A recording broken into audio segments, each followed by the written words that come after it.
குருவே சரணம். எல்லோருக்கும் நமஸ்காரம். நாம இந்த பதிவுல வரக்கூடிய தமிழ் புத்தாண்டு குரோதி வருஷ தமிழ் புத்தாண்டை பத்தி தான் பார்க்க போறோம். எல்லோருக்கும் இனிய தமிழ் புத்தாண்டு வாழ்த்துக்களை நான் தெரிவிச்சுக்கிறேன். தமிழ் ஆண்டுகள் 60 வருஷத்துல 38வது வருஷமா இருக்கக்கூடியது அந்த குரோதி ஆண்டு. வரக்கூடிய ஆண்டு குரோதி ஆண்டு. குரோதி அப்படிங்கிற பெயரே ஒரு நெகட்டிவான ஒரு பேர் தான். அப்போ கடந்த சில வருஷங்களை போல இல்லாம இந்த வருஷம் கொஞ்சம் கெடுபலன்கள் அதிகமா இருக்கக்கூடிய ஒரு காலகட்டமாவே இருக்கு. குரோதி அப்படின்னு சொன்னா பகைத்தன்மை, ஒரு விரோதத்தன்மை, நாட்டுல எங்க பார்த்தாலும் பிரச்சனைகள் கொஞ்சம் அதிகமா இருக்கக்கூடிய ஒரு ஆண்டா இருக்கும். நாடுகளுக்குள்ள சண்டைகளும் பிரச்சனைகளும் இருக்கக்கூடிய ஒரு காலகட்டமா இருக்கும். இந்த குரோதி ஆண்டுல 2 முக்கியமான கிரக பெயர்ச்சிகள் நடக்க இருக்கு. முக்கியமா குரு பெயர்ச்சியும் ஆண்டு இறுதியில சனி பெயர்ச்சியும் நடக்க இருக்கு. மகர கும்ப ராசிகள் ரொம்ப ஆவலா எதிர்பார்க்கக்கூடிய சனி பெயர்ச்சி. கடக ராசிக்காரர்களும் இதுல இருந்து பெருசா சந்தோஷப்படுவாங்க. இதெல்லாம் இந்த குரோதி புத்தாண்டுல நடக்கக்கூடிய ஒரு நல்ல விஷயம். நம்ம இந்த பதிவுல இந்த குரோதி ஆண்டை பத்தியும் தமிழ் வருஷம் பிறக்கும் போது இருக்கக்கூடிய கிரகநிலையும் முடியும் போது இருக்கக்கூடிய கிரகநிலையும் வச்சு இந்த ஆண்டு எப்படி இருக்குங்கிறதையும் பார்க்க போறோம்.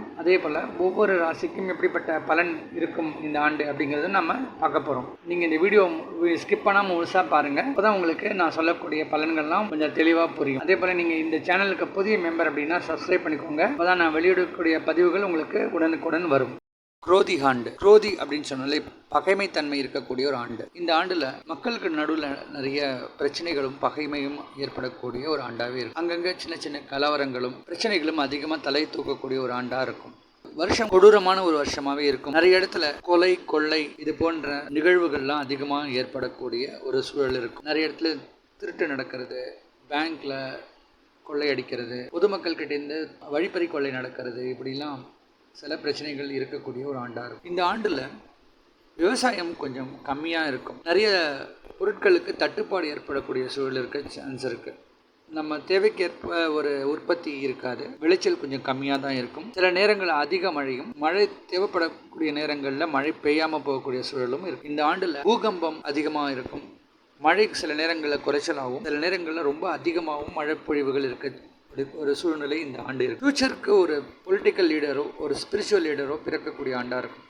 அதே போல ஒரு ஃபேமஸ் லீடர் இந்த பொலிட்டிக்கல் சைடோ இருக்கலாம், இல்லைன்னா ஸ்பிரிச்சுவல் சைடா இருக்கலாம், அவர் காலமாகக்கூடிய சூழலும் இந்த ஆண்டு இருக்கும். அப்ஸ் அண்ட் டவுன்ஸ் ரெண்டுமே இருக்கும்.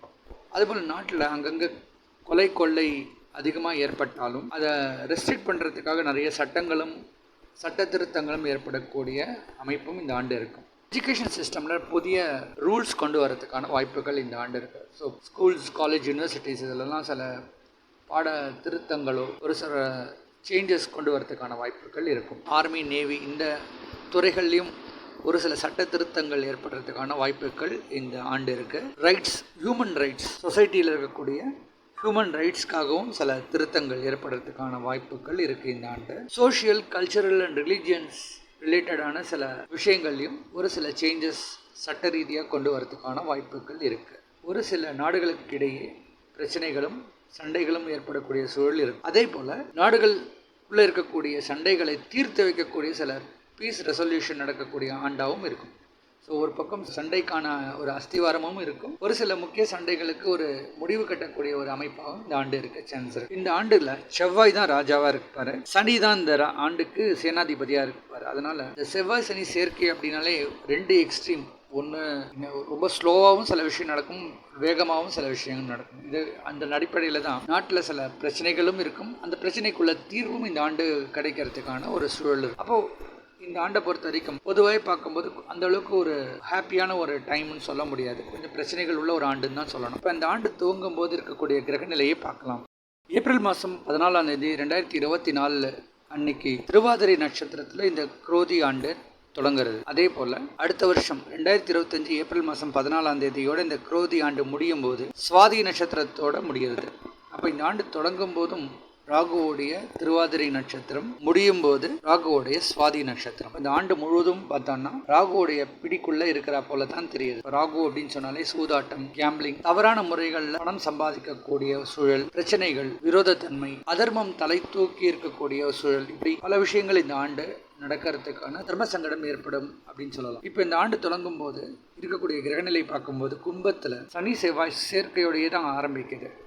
நம்ம ஏற்கனவே பார்த்துருக்கோம். இங்கே செவ்வாய் ராஜாவும் சனி மந்திரியாகவும் இருந்து இந்த ஆண்டுக்கு 2 பேருமே சேர்ந்து ஒரு முதல் நாளே ஒன்றாவே இருக்காங்க. அதுவும் கும்பத்தில் சனியோட வீட்டில் செவ்வாய் இருக்கார். அப்போ அடிக்கடி விபத்துக்கள், தீயால விபத்துக்கள், ஆக்சிடென்ட்ஸ், எர்த்குவேக், நிலம் சம்பந்தப்பட்ட நிறைய பிரச்சனைகள் இதெல்லாம் கண்டிப்பாக இதன் அடிப்படையில் ஏற்படுறதுக்கான ஒரு சூழல் அதிகமாகவே இந்த ஆண்டு இருக்கும். மீனத்தில் பார்க்கும்போது சுக்கிரன், ராகு, புதன் சேர்க்கை இந்த ஆண்டு துவங்கும் போது ஓரளவுக்கு சிறப்பாகவே இருக்குன்னு சொல்லலாம். இப்போ வெளிநாடு தொடர்பு உள்ள இல்லை வர்த்தகம்லாம் நல்ல யோகத்தை கொடுக்க சான்ஸ் இருக்கு. புதன் நீச்சம் பங்கம் அடைகிறதால பிரச்சனைகளை தாண்டி ஒரு நன்மை ஏற்படக்கூடிய சூழலும் இந்த ஆண்டு இருக்க சான்ஸ் இருக்கு. மேஷத்துல சூரியன் உச்சம் பெற்று கூட குரு இந்த ஆண்டு தொடங்கும் போது மிதுன ராசியும் கன்னியில கேதுவும் இருக்கக்கூடிய அமைப்பா இந்த ஆண்டு துவங்கும் போது இருக்கு. அதே போல இந்த குரோதி ஆண்டு முடியும் போது 2025 மீனத்துல நல்ல கிரக சேர்க்கை. அங்க புதன், சுக்கிரன், சனி, ராகு. நாம எதிர்பார்த்த போல சனி பயிற்சி நடந்து சனி கும்பத்திலிருந்து மீனத்துக்கும் போயிடுறாரு. மேஷத்துல சூரியன், குரு பயிற்சியாகி ரிஷபத்திலையும், இந்த காலகட்டத்துல செவ்வாய் நீச்சம் அடைஞ்சும், கடகத்துல அவர் நீச்சம் அடைஞ்சு, கன்னியில கேதுவும், துலாம்ங்கிற இடத்துல சந்திரனும் அமையப்பெற்று இப்படிப்பட்ட ஒரு சூழல் இந்த ஆண்டு இறுதியில இருக்கு. இப்போ மறுபடியும் பார்க்கும்போது இந்த ஆண்டு இறுதியில இந்த செவ்வாய் நீச்சம் அடைகிறதாலே ஒரு சில பிரச்சனைகள், நிலம் சம்பந்தப்பட்ட பிரச்சனைகள், அந்த பிரச்சனைக்கு உண்டான தீர்வுகளும் ஏற்படக்கூடிய சூழல் அப்படின்னு சொல்லலாம். ஏன்னா என்னதான் ராகுவோடைய பிடியில இந்த ஆண்டு இருந்துன்னு சொன்னா கூட ராகு குருவுடைய வீட்டில் தான் இந்த ஆண்டு முழுவதும் இருக்கிறதால பிரச்சனைகள் ஏற்பட்டாலும் அது பெரிய அளவுக்கு போகாது. அதுக்கு உண்டான சொல்யூஷனும் கிடைக்கும். எல்லா ப்ராப்ளம்ஸும் கட்டுக்குள்ளே இருக்கக்கூடிய ஒரு சூழல் இருக்கு. அதனால ரொம்ப பயப்படணும்னு அவசியம் கிடையாது. நாம நேர்மையாகவும் நல்ல வழியில் நடந்துக்கிட்டோம் அப்படின்னா இந்த ஆண்டில் பெரிய பிரச்சனைகள் நம்ம சந்திக்க மாட்டோம். இப்போ இந்த குரோதி ஆண்டில் ஒவ்வொரு ராசிக்கும் எப்படிப்பட்ட பலன் இருக்குங்கிறத நாம பார்க்க போகிறோம். கடகராசி காலப்புழ தத்துவத்தோட 4வது ராசி கடகராசி. கடகராசிக்கு வரக்கூடிய குரோதி தமிழ் புத்தாண்டில் ஒரு பக்கம் அஷ்டம சனி இருந்தாலும் இவங்களும் ஆளாவலாக காத்துட்டு இருக்கக்கூடிய வர சனி பயிற்சியும் இந்த குரோதி ஆண்டிலேயே வரப்போகிறது. அது மட்டும் இல்லாமல் இந்த ஆண்டு தொடங்கும் போதே வரக்கூடிய குரு பயிற்சி, குரு இவங்களுக்கு லாபத்தில் வேற வரப்போறாரு. அப்போ தனக்காரகன் லாபத்தில் வர்றதுனாலே அஷ்டம சனியில் ஏற்படக்கூடிய பிரச்சனைகளை கூட சமாளிக்கக்கூடிய அளவுக்கு குரு ஒரு நல்ல வழியை கொடுத்துருவார்னே சொல்லலாம். அது மட்டும் இல்லாமல் குருவுடைய பார்வையால் இவங்களுக்கு 3ஆம் இடம் ரொம்ப சிறப்பாக மாறப்போகிறது. இப்போ இதனால் வரைக்கும் 3ஆம் இடத்துல இருக்கக்கூடிய கேது சில முயற்சிகளில் தடங்கள் ஏற்படுத்தியிருப்பார். இளைய சகோதர சகோதரிகளில் சில பிரச்சனைகளும், அதிக சோம்பேறித்தனமும், எந்த ஒரு விஷயத்தையும் முயற்சி எடுக்காமல் கைவிடக்கூடிய சூழல் இல்லாமல் லாஸ்ட் 1 இயரில் இருந்திருக்கும். ஆனால் இனிமேல் இவங்க ரொம்ப ஆக்டிவாக வேலை பண்ணுவாங்க. இவங்க எடுக்கக்கூடிய முயற்சிக்கெல்லாம் நல்ல வெற்றி கிடைக்கக்கூடிய ஒரு காலகட்டமாக இருக்கும். ஸோ சிறப்பான காலம்னே சொல்லலாம். அதுவும் வரக்கூடிய இந்த குரு பயிற்சியோடைய அமைப்பு இவங்களுக்கு நிறைய யோகத்தை கொடுத்து அஷ்டம சனியோடைய பிரச்சனைகளை ஒன்றுமே இல்லாத அளவுக்கு மாற்றிட போகுதுன்னே சொல்லலாம். அந்த வகையில் குரு இவங்களுக்கு பிள்ளைகளால் நல்ல அனுகூலங்கள் இந்த ஆண்டு கொடுப்பார். குழந்தை பாக்கியம் இல்லாதவர்களுக்கு நல்ல குழந்தை பாக்கியம் கிடைக்கக்கூடிய யோகத்தை கொடுத்துருவார். பிள்ளைகள் நல்லா சிறப்பாக படிப்பாங்க. குழந்தைகளுடைய சப்போர்ட் பேரண்ட்ஸுக்கு அதிகமாக இந்த ஆண்டு இருக்கும். இந்த ராசியில் இருக்கக்கூடிய குழந்தைகள் ஸ்போர்ட்ஸில் பங்கெடுத்துக்கிட்டு சாதனையாளர்களாக வரக்கூடிய ஆண்டாகவும் இந்த ஆண்டை பார்க்கலாம். மூத்த சகோதர சகோதரிகளால் நல்ல ஆதாயம் ஏற்படக்கூடிய ஒரு ஆண்டாகவும், முதியவர்கள்கிட்ட நல்ல மதிப்பு மரியாதையும் ஏற்படுத்தக்கூடிய ஒரு ஆண்டாக இருக்கும். ஒரு பக்கம் அஷ்டம சனியால் வரக்கூடிய உடல் ரீதியான பிரச்சனைகள் இருந்தாலும் அதை சமாளிக்கக்கூடிய வகையில் தேவைப்படக்கூடிய மருத்துவமும் எல்லா ஃபெசிலிட்டிஸும் உங்களுக்கு இந்த ஆண்டு கிடைச்சிடும் அப்படின்னே சொல்லலாம். குருவை போல செயல்படக்கூடிய ராகுவும் 9ஆம் இடத்துல இருக்கிறதால எதிர்பாராத அதிர்ஷ்டமும் தனவரவும் ஏற்படுத்திடுவார். இப்போ ராகு 9ஆம் இடத்துல குரு வீட்டில் இருந்தாலும் வீடு கொடுத்தவனை போலயே ராகு வேலை செய்கிறதுனால இப்போ ராகு குரு எப்படி லாபத்தை கொடுக்குறாரோ அதே போல் ராகுவும் என்ன பண்ணுவார் அப்படின்னா முதலீட்டு மூலிமா ஒரு அதிர்ஷ்டத்தையோ, ஒரு சில பேருக்கு எதிர்பாராத லாபம், பங்கு சந்தையிலையோ இல்லைனா ஒரு லாட்ரி டிக்கெட், கேம்பிளிங், இது போல் சூதாட்டத்து மூலமாக கூட சில பேருக்கு பணம் வரும். இப்படி இவங்களுக்கு பண வரவு ஏற்படக்கூடிய ஒரு ஆண்டாக இருக்கும். ஒரு சிலருக்கு அரசாங்க சலுகைகள் கிடைக்கும். இந்த ராசியினர் ஒரு சில பேருக்கு பார்த்தோன்னா அவங்க எடுத்த லோன் தள்ளுபடி பண்ணிவிடுவாங்க. இப்போ கவர்மெண்ட் ஒரு சில பெண்டிங் லோன்ஸ் வேண்டாம், அதை நீங்கள் கட்ட வேண்டாம்னு சொல்லி தள்ளுபடி செய்யக்கூடிய ஒரு யோகம் கூட சில பேருக்கு ஏற்படும். ஏன்னா குரு இவங்களுக்கு 6ஆம் இடத்து அதிபதியாக வர்றதுனால அந்த 6ஆம் இடம் மூலியமாக இவங்களுக்கு எப்படி லாபம் கிடைக்கும் அப்படின்னா, இவங்க எடுத்த எஜுகேஷன் லோனாக இருக்கலாம், இல்லைனா ஒரு விவசாய லோனாக இருக்கலாம், அது தள்ளுபடி இவங்களுக்கு கிடைச்சதுனால அவங்களுக்கு இந்த லோன் கட்டாமல் அவங்களுக்கு ஒரு ஆதாயம் ஏற்படும் அப்படின்னு சொல்கிற அந்த அடிப்படையில் இவங்களுக்கு கண்டிப்பாக இந்த விஷயங்கள்லாம் நடக்கும். அரசாங்க சலுகைகளும் சப்போர்ட்டும் இந்த ஆண்டு கண்டிப்பாக இவங்களுக்கு ஏற்படும் அப்படின்னே சொல்லலாம். அதுபோல் குருவின் பார்வையால் திருமணம் ஆகாத ரொம்ப நாளாக காத்துட்ருக்கிறவங்களுக்கும் இந்த காலகட்டத்தில் நல்ல திருமண வாழ்க்கை அமையும். ஒரு பக்கம் அஷ்டம சனியில் நிறைய பேருக்கு திருமண தடங்கள்லாம் ஏற்படும். பொதுவாகவே பார்த்தா ஒருத்தர் 7 சனியிலையோ அஷ்டம சனியிலையோ இருக்கும்போது அவங்களுக்கு முதல்ல முக்கியமான விஷயங்கள்லாம் நடக்காமல் இந்த சனி தான் மேலோங்கி இருக்கும். அவங்களுக்கு திருமணம் கரெக்டான நேரத்தில் நடக்காது, வேலையில் பிரச்சனை இருக்கும். ஆனால் இப்போ குருவுடைய அந்த வலிமை எப்படி இருக்குன்னா, இவங்களுக்கு இந்த அஷ்டம சனி காலகட்டத்திலையும் நல்ல ஒரு திருமண வாழ்க்கை அமையறதுக்கான யோகமும், ஒரு சிலருக்கு காதல் திருமணம் கைகூடக்கூடிய யோகமும் இருக்கும். பிரிந்த தம்பதிகள் சேர்ந்து வாழக்கூடிய யோகமும், கணவன் மனைவிக்குள்ள பரஸ்பர அன்பு ஒற்றுமையெல்லாம் ஏற்படுத்தக்கூடிய ஒரு ஆண்டாவே இந்த ஆண்டு இருக்கும். குரு இவங்களுக்கு மறைமுகமாக எல்லாவித நன்மையும் தந்துடுறாருன்னே சொல்லணும். அதை பற்றி நம்ம குரு பயிற்சியில் ரொம்ப சிறப்பாக பார்க்கலாம். இந்த ஆண்டு பலனை பார்க்கும்போது கிரகங்களோட அமைப்பை பார்க்கறச்ச கடகராசிக்கு அஷ்டம சனியால் பெரிய பிரச்சனைகள் இந்த ஆண்டு அவங்க பெருசாக சந்திக்க மாட்டாங்க. எங்கே பிரச்சனை வரும் அப்படின்னா அடிக்கடி உடம்பு படுத்தும், அதனால சில பிரச்சனைகள் இருந்தால் கூட அவங்களுக்கு அது சொல்யூஷனும் கிடச்சிடும். அதனால் அவங்க கவலைப்படணும்னு அவசியம் இல்லை. சின்ன சின்ன பிரச்சனைகள் அவங்க அந்த பெரிய பிரச்சனைகள்லாம் அதோடைய இன்டென்சிட்டி குறைஞ்சு ரொம்ப மைனர் இஷ்யூவாக மாறிடும். இந்த ராசியினர் தன்னுடைய இளைய சகோதர சகோதரிகளால் நல்ல ஆதாயம் ஏற்படக்கூடிய ஒரு ஆண்டாக இருக்கும்.